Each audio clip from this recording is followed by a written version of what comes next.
And Grandpa and Grandma have been taking care of them. Some of the voices are a little different. Still all around good kind of, I don't know if I want to say closer to the show after so many years, but I do believe that the original purpose was to finally have Arnold meet his parents, you know. So the fact that it took so long is kind of okay with me because it was actually really well done and it felt nostalgic as hell, for sure. Mm-hmm. It is some old news. That's I'm looking at an article from 2017.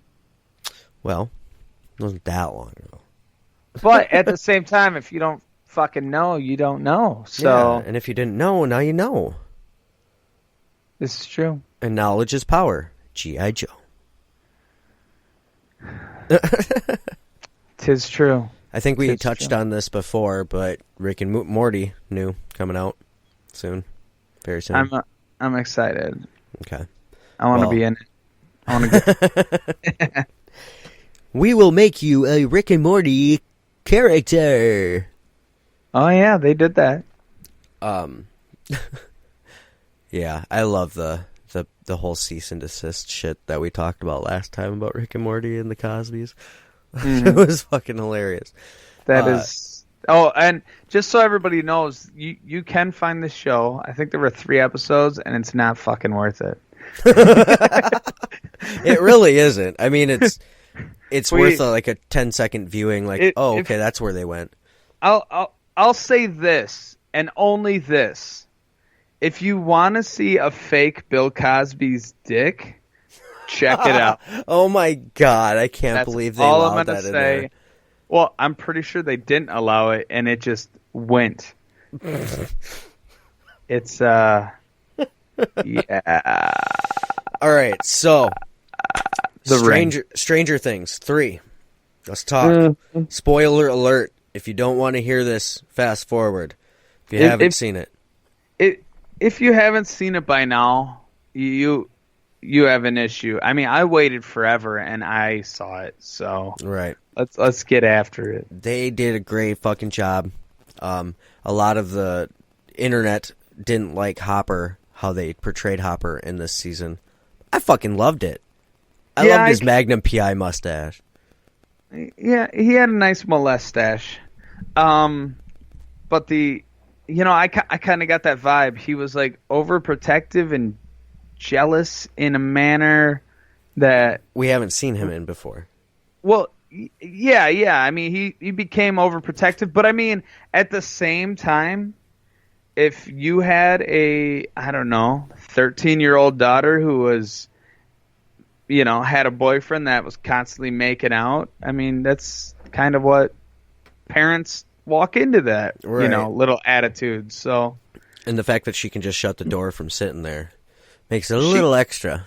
She could rip the fucker in half from sitting there. So why are you so extra? I want to talk about the Red Ranger, fateful day in Stranger Things. Oh, you're jumping right to the end if you're doing that. I am. I'm sorry, but slapping through it. Yeah. Tell me what you said before, like in its entirety. You're like, started off slow. Oh yeah. It like the season itself, it started off slow, felt like a build, but kind of just felt plateauish, and then it was like, fuck you, and here's everything. Action. Exactly. It was the last couple episodes were very intense, very cool. The CGI or whatever, maybe they actually bred this creature. It looked legit. It didn't look, shitty. It looked really good. I mean, I do have some people on, some relations that are saying, you think they'll have a season 4? And like I'm reading them talking to each other. Oh, I sure hope so. Right. But in my head, I'm like, I feel like they did it. Right, they could have seriously ended it there. But they Okay, we're gonna ruin it if I say more. Go say it. Okay, so in season 2, 11 shuts the American gate, which means, the portal to the other side, the flaying creature and all that gets locked away. But in this one, the Russians are on American soil in a bunker they built, in the town, and they're cracking it open. Wasn't it under the mall? Yes, it was under the mall. But they're trying to rip it open because they figure location. So they go to where the portal has been opened before. They start ripping it open, which causes, the flaying beast to start building again.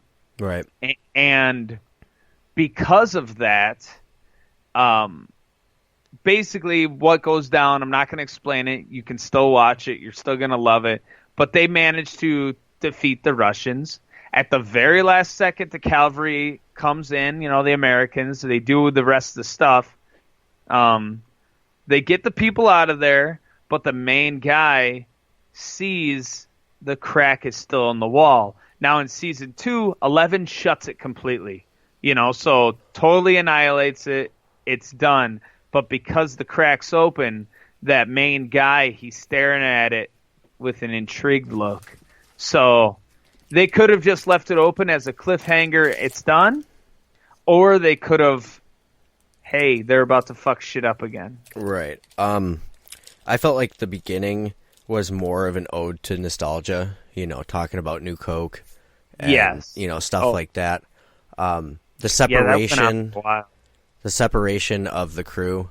I do love the new character that worked at Ahoy. Her deciphering the Russians' message, and the whole her and I forget his name, but when they drugged him, the dad. Yeah, I thought that was hilarious, and like the little girl and I'm really bad at names right now. Dustin. When they picked him up, like, what the hell is wrong with them? They're just laughing and just funny shit. Was great. I thought the whole 11 breaking up with Mike, dump your ass. It was funny. I also thought that 11 is getting better with her words, if that makes any sense. And I think that's an acting direction. I think that's, the cast and crew being like, she's getting more associated with how people talk instead of only going one-liners. Yeah. But Red Ranger, rest in peace, man. I think he did a great job embodying the... it was cool to see it take over somebody else besides... again, names in season 1, because he was embodying a kid, but then now you're embodying this fucking, ripped dude that has anger issues. A lot of anger issues. Yeah, and that was Billy Hargrove was the Red Ranger. He played. We're calling him Red Ranger because he was the Red Ranger in the newest reboot, which then they're also talking about rebooting the Power Rangers again. Side note. Doesn't matter to right now, but I noticed we do talk about Power Rangers a lot. Well, in this episode, it's been insane. I mean, there's just so many tie-ins, and it's almost always the Red Ranger in some way. So overall, I'm really excited because season 4 is to start shooting in October of Stranger Things. So they are making a new season. To any listeners out there that, could doubt it, because like we said before, they could have ended it there. I mean, they could have very well ended it there.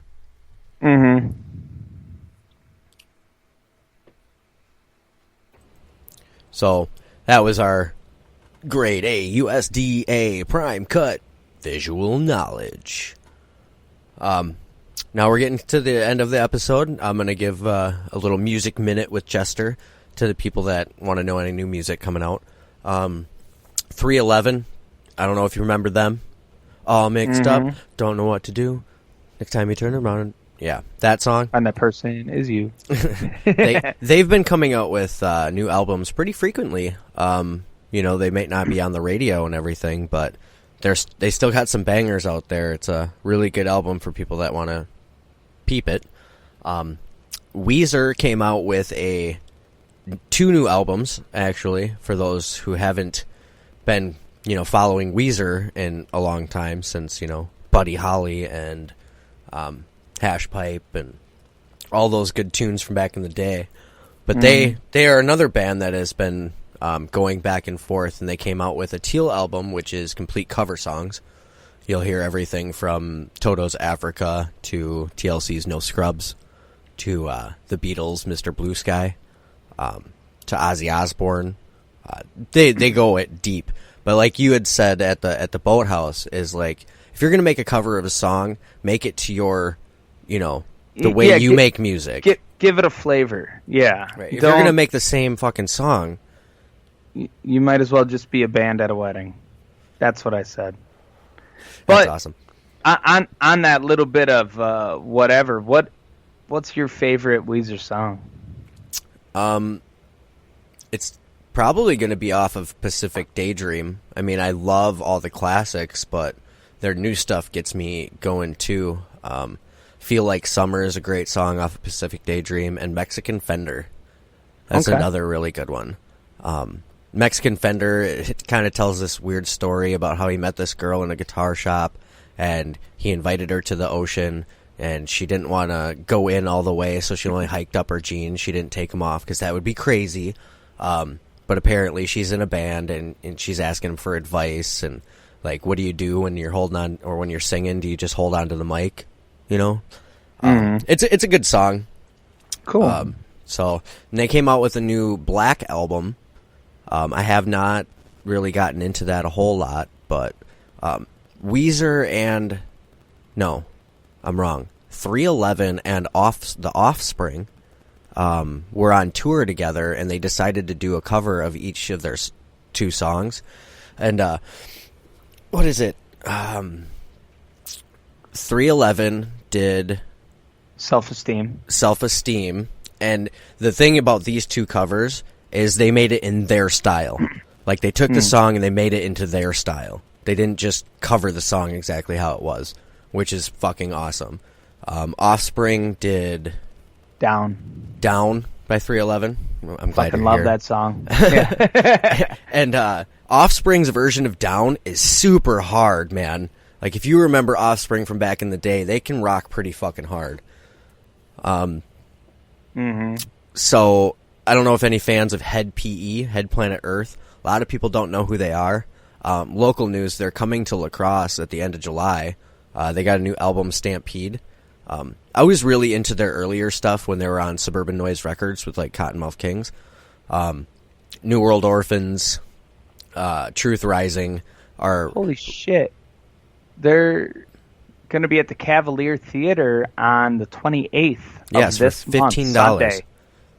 I was thinking you were saying, like, either the Warehouse or La Crosse Center. Nope. I mean, I've seen them before. They rock hard. It's awesome. I got to meet the lead singer when I went to the Gathering of the Juggalos back when it was like the 10th anniversary. That was 11 years ago.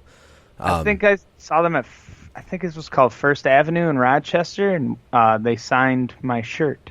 Right. They've been around. They're really a good band that loves fans, and they love going to the little towns. And, you know, we might not be a little town, but they're coming around here, and it's awesome. But their last album, they were not on Suburban Noise, and they made a complete metal album. It was a lot of screaming and hard rock, which is cool, but it's just not my style. A lot of their previous stuff was a mix of a lot of different stuff. Rap, rock, they'd go into hip-hop, reggae. Like, he's got a bunch of different styles, and it's really cool. And my last one for Music Minute is Greta Van Fleet. If you don't know who they are, you could say they're pretty much a carbon copy of Led Zeppelin, but they're creating new music in that genre. and it's nice to hear that kind of music